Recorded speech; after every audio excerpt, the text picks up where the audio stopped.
কালি দিছপুৰত এখন সংবাদমেলত আমাৰ অসম চৰকাৰৰ মাননীয় কেবিনেট মন্ত্ৰী জয়ন্ত মল্ল বৰুৱাই সংবাদমেলত এজন সাংবাদিকক তলৰ শ্ৰেণীৰ মানুহ বুলি অভিহিত কৰিছে। তেওঁ এই অভিহিতকৰণ কেৱল এজন সাংবাদিকক কৰা নাই, অসমৰ সমূহ সাংবাদিক গোষ্ঠীৰ প্ৰতি তেওঁ এই যি মন্তব্য সেই মন্তব্য দিছে।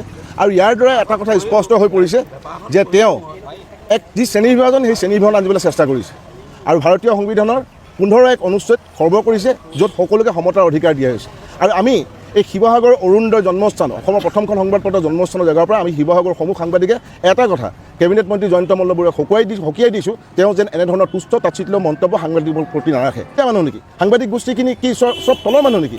আৰু আমি এতিয়াৰ দ্বাৰা সকীয়াই দিছোঁ আৰু ইতিমধ্যে আমি এখন স্মাৰক পত্ৰ প্ৰস্তুত কৰিছোঁ। আমি অসম চৰকাৰলৈ এই স্মাৰক পত্ৰ পঠিয়াম আৰু আমি মন্ত্ৰী জয়ন্ত মল্ল বৰুৱাক সকলো সাংবাদিকৰ আগত, অসমবাসী সাংবাদিকৰ আগত ৰাজহুৱা ক্ষমা খোজাৰ দাবী উত্থাপন কৰিছোঁ আৰু সংবিধানৰ যি অনুচ্ছেদ খৰ্ব কৰিছে, সংবিধানৰ যি সমতাৰ যি অধিকাৰ তাক খৰ্ব কৰিছে, তাৰ বাবে অসম চৰকাৰক তেওঁৰ বিৰুদ্ধে ব্যৱস্থা লোৱাৰ দাবী জনাইছোঁ।